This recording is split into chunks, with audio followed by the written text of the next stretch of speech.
Buonasera e ben trovati con l'informazione di prealpina.it. Apriamo il notiziario con la situazione dell'epidemia da coronavirus.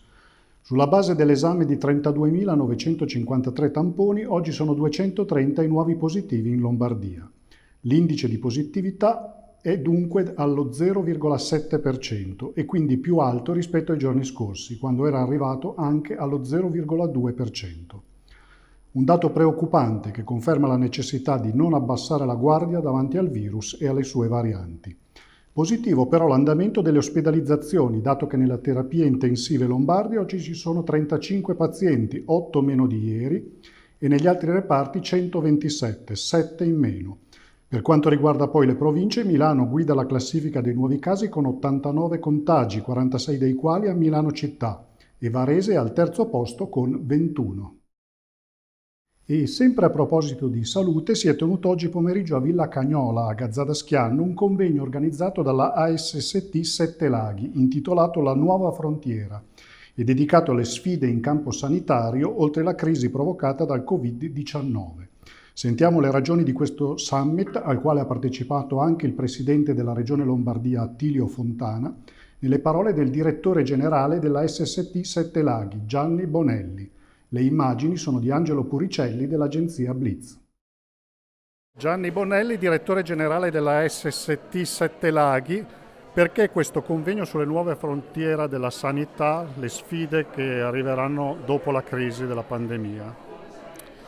Sì, abbiamo pensato di organizzare questo momento di confronto in azienda con i dirigenti, comunque in generale i professionisti della nostra azienda, proprio perché finalmente sembra che la situazione stia tornando alla normalità, ci sono delle nuove sfide da affrontare e vogliamo partire carichi sapendo e conoscendo quelli che possono essere le opportunità per andare verso la sanità 4.0, andare verso la sanità del territorio, la sanità di prossimità, utilizzando al meglio quelle che sono appunto le risorse che il sistema ci metterà a disposizione, a cominciare dal PNRR, dove sono previsti finanziamenti sia per nuove strutture territoriali, quindi le case della comunità, gli ospedali di comunità, ma sono previste anche finanziamento sulla tecnologie digitali, quindi telemedicina, tutto questo per arrivare a fornire prestazioni e servizi sempre più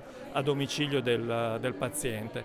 Anzi, la transizione è proprio quella di andare verso una situazione in cui il luogo ideale per erogare le cure è appunto il domicilio.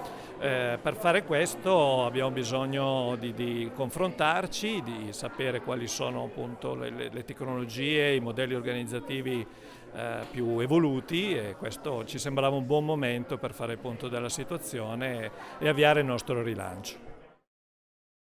E passiamo ora alla cronaca. Un uomo che pensava di farcela ad attraversare il Ticino a nuoto senza aver calcolato la forza delle correnti è stato salvato dai vigili del fuoco. È successo oggi pomeriggio. Dall'Alzaia di Lonate Pozzolo l'uomo si è trovato nel mezzo del fiume Azzurro, rischiando di annegare. I soccorsi tempestivi, partiti grazie alle persone a riva, gli hanno salvato la vita. Sul posto sono intervenuti i vigili del fuoco del distaccamento di Busto Arsizio e quelli di Malpensa con l'elicottero Drago 80 a supporto, oltre agli operatori della sponda piemontese da Novara. E all'Alzaia è arrivata anche un'ambulanza del 118. In poco meno di un'ora la persona è stata salvata dai vigili del fuoco, riportata a riva e consegnata agli operatori sanitari che l'hanno stabilizzata e affidata alle cure dei medici.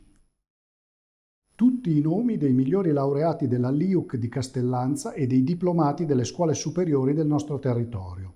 Prealpina accompagna alla fine dei percorsi di studio dei ragazzi, al termine dei mesi difficili del lockdown, pubblicando domani e domenica gli elenchi di ragazze e ragazzi che hanno conquistato le votazioni più alte. Cerimonia del tocco e feste in diverse sedi, un ritorno in presenza con la voglia di celebrare i successi raggiunti, superando anche mesi davvero cupi e con una grande voglia di futuro e di fare presto esperienza nel mondo del lavoro. L'appuntamento è con l'edizione in edicola e con quella digitale del quotidiano. Chiudiamo con la cronaca legata allo sport. Scene di vandalismi e assembramenti dopo la vittoria dell'Italia con la Spagna a Intra martedì sera, e ora le forze dell'ordine stanno organizzando controlli per la finale di domenica Italia-Inghilterra. Hanno suscitato polemiche le immagini circolate sui social che ritraggono centinaia di ragazzi assembrati tra il lungolago di Intra, l'Imbarcadero Vecchio e Piazza Ranzoni. Addirittura si vedono diversi giovani che distruggono le sedie di un bar, con un atteggiamento che va ben oltre la comprensibile esultanza per la vittoria della nazionale. L'assessore alla Polizia Municipale Patrick Rabaini ricorda ai gestori dei locali: hanno comunque l'obbligo di far rispettare il distanziamento e tutte le leggi in vigore.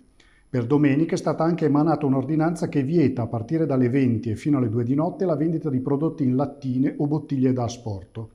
Identica ordinanza a Varese, ma con divieto dalle 19 alle 3 della notte seguente.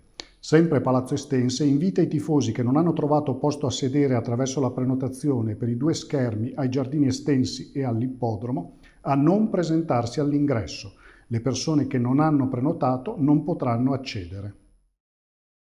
Questa era l'ultima notizia. L'appuntamento con l'informazione di Prealpina.it è per domani alle 13. Buona serata!